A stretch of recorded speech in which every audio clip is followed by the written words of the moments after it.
The following is a production of the Dallas Genealogical Society. For more information, please visit our website at www.dallasgenealogy.org. Well, hello again. This is Tony Hansen, President of the Dallas Genealogical Society, speaking to you on Sunday, February 5th, which is the day after we held our general meeting down at the Dallas Public Library on February 4th. Unfortunately, we had a collusion of technological failures, which prevented me from recording the meeting as I generally do. And so I thought I would go ahead and record a facsimile of it because we have so much information. I wanted to share it with all of you and make sure everybody in the society is up to date on all the many things that have been going on. So those of you listening don't have any issues with parking. And we did have a total of 66 members attending the meeting, or well, 66 people. We had 60 members and 6 guests, a number of whom joined after the meeting too, which is really good news for our membership and for our society. So that was really exciting to see. As with every meeting, we distribute our meeting minutes via a link in our e-news. We do have them posted on the door for people who are attending the meeting live, and they are also always posted on the website. In fact, all of the previous meetings for the last several years are posted there, so you can keep an eye on the things that we're doing there if we didn't happen to record the meeting for you. We've been sponsoring a Bring a Guest contest. The idea behind this is that if a member brings somebody who is a non-member to a general meeting and registers that person, then that member will be entered in a drawing that we're going to hold in May, in which that person will win free admission to an upcoming seminar of their choice, something they'll be able to cash in over the course of the following year and choose from the next 3 seminars that we offer, which are always very well run and very popular and a great value, especially when they're free. Our treasurer, Susan Rainwater, reported the balances in our various accounts, and I don't recall, to be honest, exactly what she said yesterday, but I'm looking at the live accounts today on Sunday, and I will tell you that our checking account has $31,786.73, and our savings account has $121,855.44, and all of our bills are paid, and we are up to date and in really good financial shape. I'd also like to make you all aware of something that I'd like to see more of our members aware of and participate in, and that is these great programs offered by Tom Thumb and Kroger and Amazon. You can register with all 3 of these companies and have a percentage of any purchase you make directed to the Dallas Genealogical Society. And so those funds can help actually run the organization. This costs you nothing. What these companies will do is take a percentage of your purchase and give it to us as their way of communicating and supporting a worthwhile neighborhood organization. So our current budget anticipates that we're going to have at least $500 income from these 3 sources.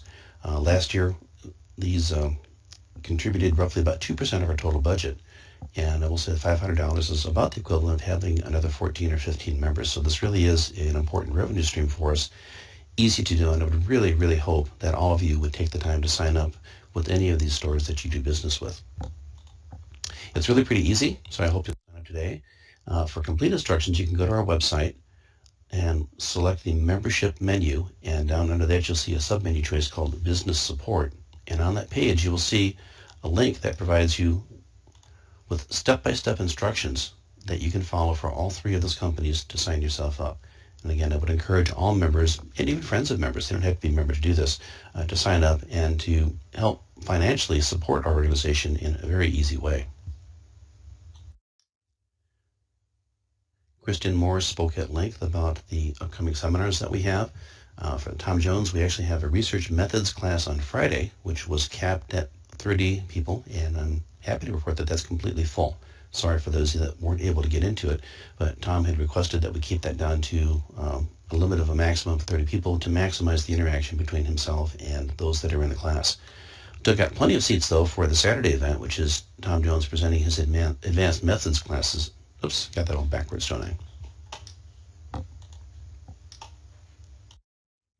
Hopefully you'll be able to join us in August at our summer seminar on the 4th and 5th, which is Friday and Saturday, when we'll be featuring Lisa Louise Cook, Sonny Morton, and Diane Southern. All just fantastic speakers, incredibly knowledgeable about their material, and very exciting to listen to. So looking forward to them and to just a wonderful presentation in August. And then, on September 30th, we're bringing back the ever-popular Josh Taylor. Josh has spoken to us before. He's spoken around the area. You've probably heard him in recordings at NGS, FGS, and RootsTech. Just a phenomenal person, great fun, phenomenally knowledgeable, and we're really, really excited about having him back for our fall seminar on September 30th. And there again, it's just a summary. So again, Tom Jones for a spring seminar, Lisa Lewis Cook and guests in summer, and Josh Taylor in the fall. So even though we haven't actually had a general meeting since November 5th, the board has been busy in between. And one of the things that we have accomplished is a financial review. We asked a couple of our past presidents, David Temple and Sammy Lee, as well as present board member Gloria Goodwin and Susan Rainwater, to sit down and review our financial transactions and our methods and procedures to make sure that we're doing everything in an appropriate way. And so they did accomplish this in November and provided us some feedback, most of which was good. They said the records maintained by the treasurer were found to be organized and orderly. The treasurer's returned the society to the use of Quicken, which is a software tool, to better track all financial transactions and enable the generation of reports as needed. And she's taken steps to retain images of invoices where appropriate. One area they did identify some weaknesses was in the use of our debit card.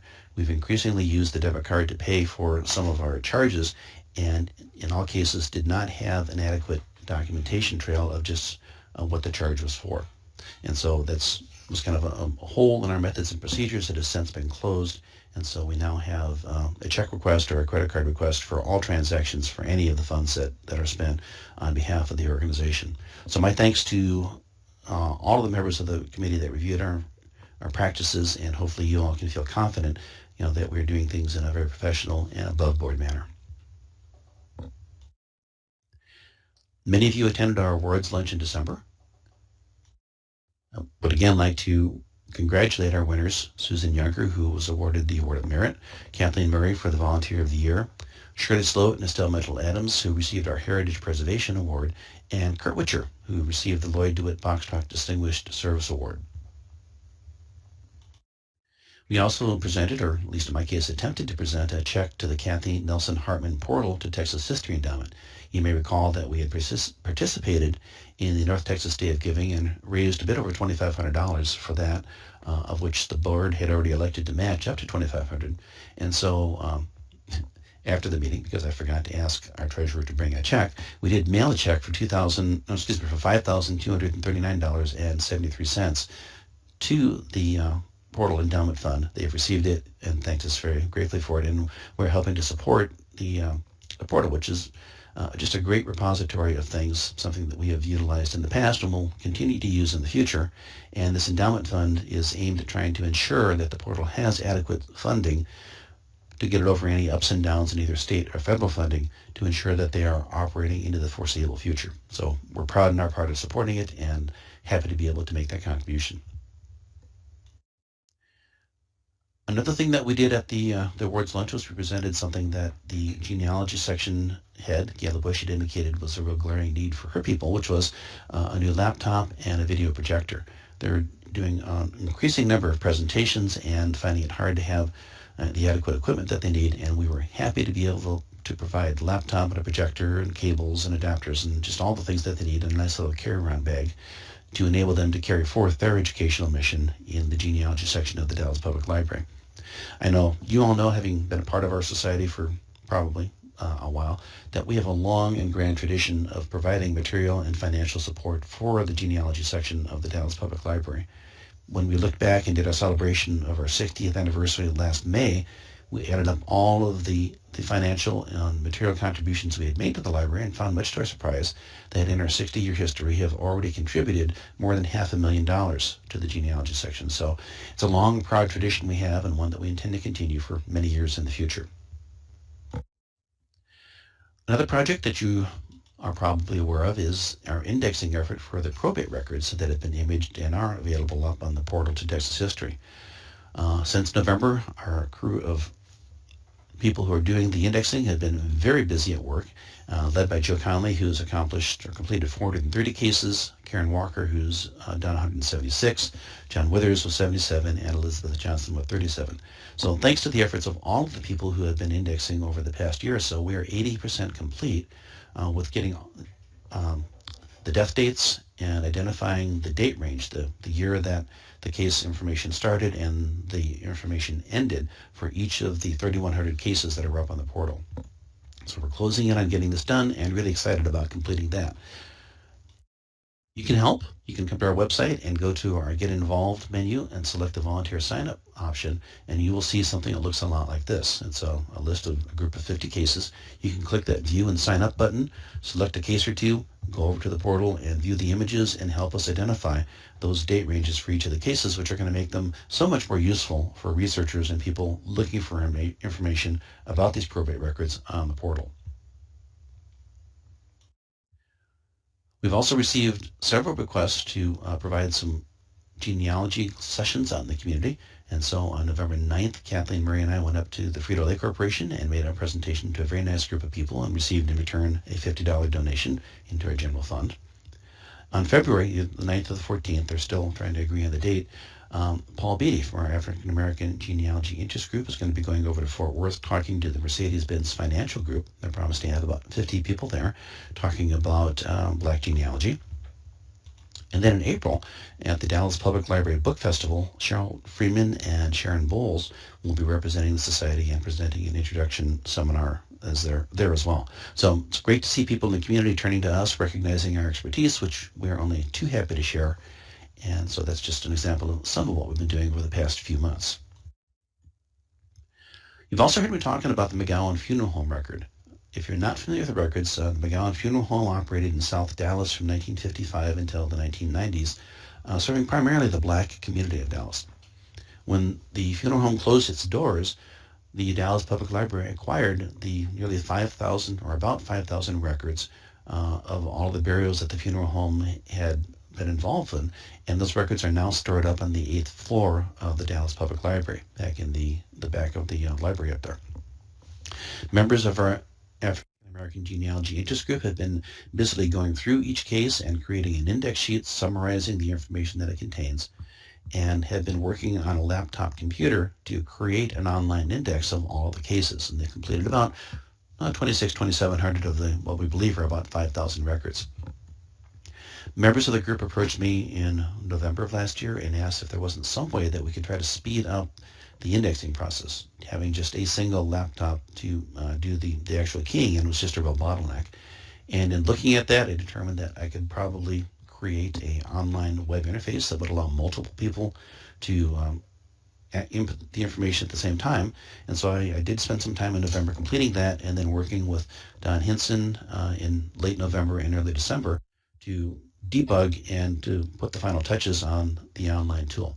So that's been available since about mid-December and is being used now by several of the members of the African American group to input the information. So hopefully that should go quite a bit quicker now than it has in the past. Ora Penn, Donald Henson, Alvin Blakes, Patricia Stigger, and R.L. Kennedy are the people that I'm aware of that have been working very intently on this. They got 53 records indexed in December and another 97 in January. So hopefully we'll see some great progress from them in the months ahead. You can view the records that have already been indexed. That's just as soon as they get done indexing it, because it's online and all integrated. You can go to the other tool we have on the website, which is available from our records menu, and you can actually view all of the records that have already been indexed. So you can take a look at the fascinating information that they are providing and making available to people, not just around our community, but literally around the world. We also have, as hard as it is to believe, elections coming up again. We need to present a slate of candidates for the executive board at the April meeting for an election that we will hold in May. Now, at the meeting on Saturday, I announced that Susan Rainwater and I were the board representatives. When we got into the board meeting, I was reminded that as president, I am not allowed to sit on this committee. So in my place, Carolyn Davis is going to be representing the board, and Susan Rainwater is going to be chairing the group.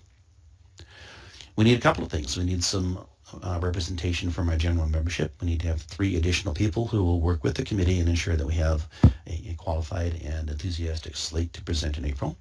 So if you're interested, please contact either Susan or Carolyn. One position is always somewhat difficult to find because it's a very specific skill set, and that is the position of treasurer. Susan is in her second term as treasurer, just as I'm in my second term as president, and by our bylaws, we are both barred from serving for another term. So we need to come up with somebody for both of those positions, but particularly for treasurer. If you are aware of somebody who has a financial background who would be willing to spend some time working with us in the position of treasurer, please let Susan or Carolyn know. Now, those are the elected positions. We also have several appointed positions which don't assume office until, actually nobody assumes office until next September. We do have elections in May, so that we have that May to September time period for the new members to kind of get familiar, come up to speed, and understand what their responsibilities are before it just all gets dumped in their lap. But in those appointed positions, we are looking for some additional expertise, in particular somebody with some IT administration background to take over from Barbara Ware and help run our Neon back-end database, which is where all of our membership and registration things for the events that you pay money for occur. We're also looking for somebody with some marketing skills to help us get the word out about our society and take advantage of some of the social media a little more effectively than we are. And for somebody to step in and to officially take over as our newsletter editor. Our newsletter is electronic, it's done online, and Carolyn Davis, as our marketing director, has very graciously been doing this, but it is time to try to find somebody who will take that over and do it as, and allow our marketing person to focus in on what they really ought to be doing. So those, and really, if you are interested in participating in any of the things that are required to keep the society on its feet and running, contact any of the board officers and say, hey, I would just like to do whatever, and we'd be happy to have you get involved and do things as part of a team, and again, help make the society run as smoothly as hopefully you feel it has been running for the last year or two. Another area where we have a great amount of outreach is in our special interest groups, and we're fortunate to have leaders willing to run a number of them. So I would encourage you to participate in one or many of these great groups. We've got a MacGen reunion group which focuses on the reunion software package. It's a genealogy tool that runs in the Macintosh environment. Our Jewish group is focusing on people of Jewish heritage. DNA group is studying and helping educate our members on the ever-challenging area of DNA. And you've already heard several things about our African American genealogy interest group. Our brown bag group is just really focused more on kind of general methodology and how to document your research. Our technology group looks at computers and audio and all kinds of things that genealogists use in part of being a genealogist. And then we have groups, one more group, actually two groups, run by Teresa Teterik, looking at the Roots Magic software, which is a Windows-based, well, actually runs on a Macintosh too, I think, but a software tool that is a viable alternative for those of us that are trying to get off from Family Tree Maker, since Ancestry has dropped support of that. And then the Next Generation Site Builder is a tool where you can take your family tree and put it online and provide access to your friends and to your relatives who are also researching your family. It's a great way to share your information and to collaborate with other people in your family and other researchers interested in your particular family. So hopefully you'll be able to participate in some of these things, because they're a great way to expand your knowledge, which is, of course, a big part of genealogy. And there's my phone in the background. Sorry about that.